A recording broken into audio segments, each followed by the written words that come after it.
एक बार की बात है कि संतों की एक सभा चल रही थी। किसी ने एक दिन एक घड़े में गंगा जल भरकर वहां रखवा दिया ताकि संत जन जब प्यास लगे तो गंगा जल पी सकें। संतों की उस सभा के बाहर एक व्यक्ति खड़ा था तथा उसने गंगा जल से भरे घड़े को देखा तो उसके तरह तरह के विचार आने लगे। वह सोचने लगा, आह, ये घड़ा कितना भाग्यशाली है।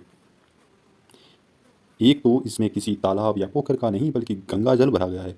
दूसरा ये कि ये संतों के काम आएगा तो संतों का स्पर्श मिलेगा, इनकी सेवा का अवसर मिलेगा। ऐसी किस्मत किसी की ही होती है। घड़े ने उसके मन के भाव को पढ़ लिया तथा घड़ा बोल पड़ा, बंधु, मैं तो मिट्टी के रूप में शून्य पड़ा, सिर्फ मिट्टी का ढेर था, किसी काम का नहीं था।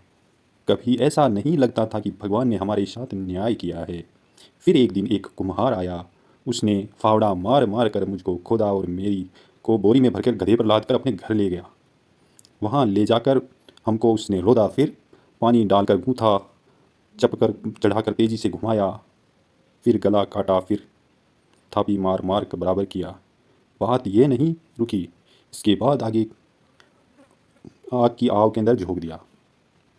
इतने कष्ट सहकर बाहर निकला तो गधे पर लाद कर उसने मुझे बाजार में भेजने के लिए लाया।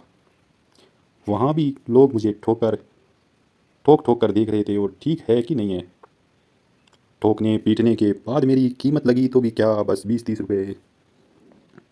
मैं तो पल पल यही सोचता रहा कि ईश्वर सारे अन्याय मेरे साथ ही कर रहा था। रोज एक नया कष्ट, एक नई पीड़ा देते हो मेरे साथ, बस अन्याय ही अन्याय होना लिखा है। लेकिन ईश्वर की योजना कुछ और ही थी। किसी सज्जन ने मुझे खरीद लिया। जब मुझ में गंगा जल भरकर संतों की सभा में भेज दिया, तब मुझे आभास हुआ कि कुम्हार का वह फावड़ा चलाना भी उसकी ही कृपा थी तथा उसका मुझ पर गूंथना भी उसकी ही कृपा थी। मुझे आग में जलाना भी उसकी मौज थी, और बाजार में लोगों के द्वारा ठोके जाना भी उसकी ही मौज थी।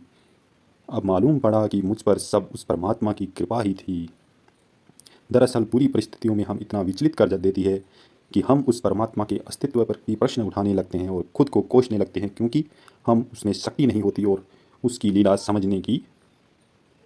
कई बार हमारे साथ भी ऐसा ही होता है।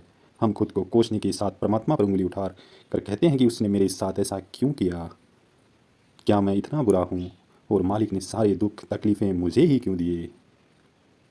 लेकिन सच तो ये है कि मालिक उन तमाम पत्थरों की भीड़ में से तराशने के लिए एक आपको ही चुना है। अब तराशने में थोड़ी तकलीफ़ तो झेलनी ही पड़ती है।